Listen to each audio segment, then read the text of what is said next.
Ce matin, mon mari fait de l'électricité dans la maison. Il s'arrête, pose ses outils, attrape ses clés. Il me dit, très sérieusement, je vais à mon garde-meuble. Et il sort. Son garde-meuble. J'ai mis 2 secondes à comprendre. Il parlait du magasin de bricolage. Celui à 5 minutes de la maison. Et là, j'ai ri. Mais plus j'y pensais, plus je me disais qu'il avait complètement raison. Réfléchis 2 secondes avec moi. Ce garde-meuble a des milliers de références. Des employés payés pour t'aider à trouver exactement ce que tu cherches. Les produits sont toujours en bon état et si ce n'est pas le cas, tu les échanges, sans discussion. Et tu ne paies aucun loyer mensuel. Zero. Tu débourses uniquement quand tu prends quelque chose. S'il n'a pas ce qu'il te faut, il y en a 2 autres en ville. Et si tu ne veux même pas te déplacer, il y a l'appli l'Internet, pour vérifier le stock et te faire livrer directement. Depuis ce matin, j'ai regardé différemment toutes ces boîtes que j'accumule chez moi, au cas où. Tous ces trucs qui prennent de la place, qui vieillissent, qui s'abîment dans un coin. Le magasin gère ça mieux que moi. Toujours frais, toujours disponible, jamais encombrant. Alors dis-moi, c'est quoi la dernière chose que tu stockes chez toi alors que tu pourrais juste ne pas le faire? J'ai passé des années à construire cette collection. Chaque cristal, acheté avec soin, avec intention, parfois avec des mois d'économie. Ils étaient partout dans ma maison. Sur les étagères, sur ma table de nuit, dans des boîtes.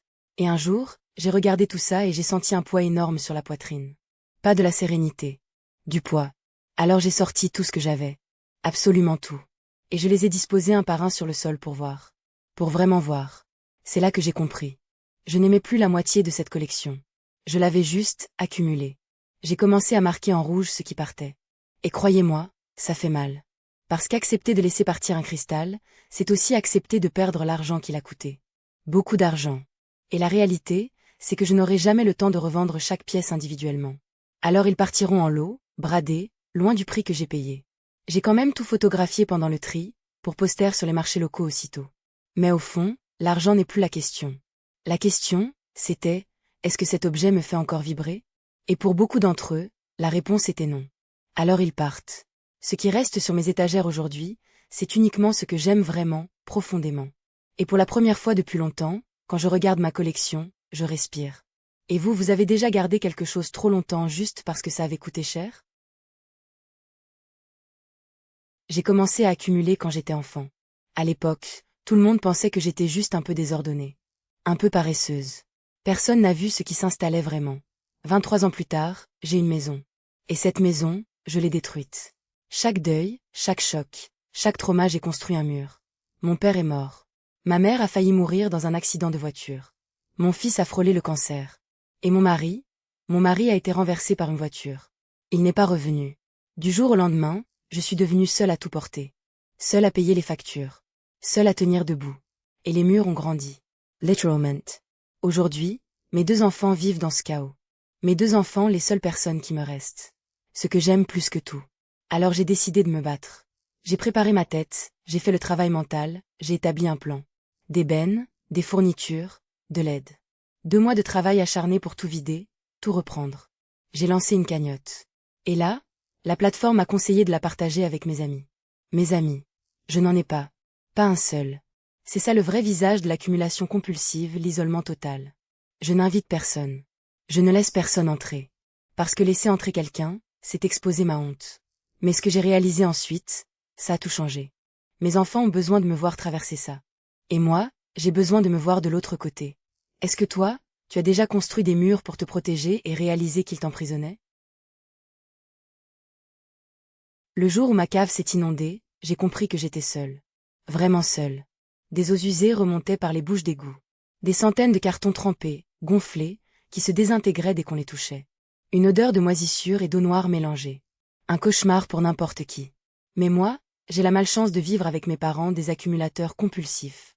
Et cette cave, pleine du sol au plafond depuis des années. J'ai passé 9 heures là-dedans. 9 heures à gratter des dépôts d'égout sur le sol, à porter des cartons vides qui puaient, à me battre contre des années d'accumulation dans une chaleur étouffante à 75% d'humidité. Seule à vraiment travailler. Mon frère, ma sœur, mes parents, tout le monde était là. Mais au lieu d'avancer, ils triaient. Chaque boîte qui sortait, ma mère voulait l'inspecter. Mon père voulait garder ses vieux équipements couverts de rouille. Ma sœur encourageait ça au lieu de m'aider. Et moi, on m'a accusé d'être dans un délire de tout jeter. 9 heures dans un sous-sol toxique, et je suis la méchante de l'histoire. Ce que j'ai trouvé dans la dernière pièce ce soir-là, ça m'a brisé quelque chose à l'intérieur. Il reste encore une salle entière inondée, une salle de bain intouchée depuis 30 ans, et un placard couvert de moisissures noires.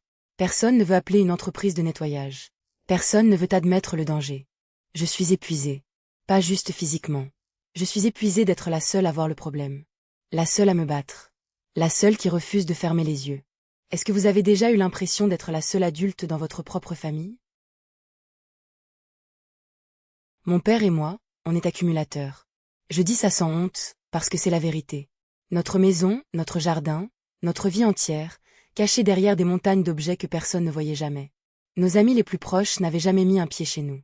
La famille non plus. Pendant des années, j'inventais des excuses. On se retrouvait toujours ailleurs. Jamais ici.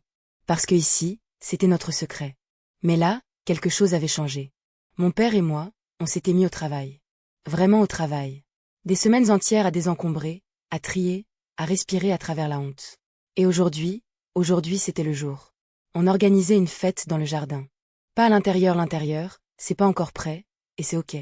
Mais le jardin, lui, il était méconnaissable. Propre. Air. Vivant. Quand les premiers invités sont arrivés, j'ai regardé mon père. Il souriait d'une façon que je n'avais pas vue depuis des années. On avait ouvert une porte qu'on gardait fermée depuis trop longtemps. Ce n'est pas la fin du chemin. Mais pour la première fois, j'ai senti que c'était vraiment le début. Et toi, t'as déjà caché quelque chose à tout le monde autour de toi?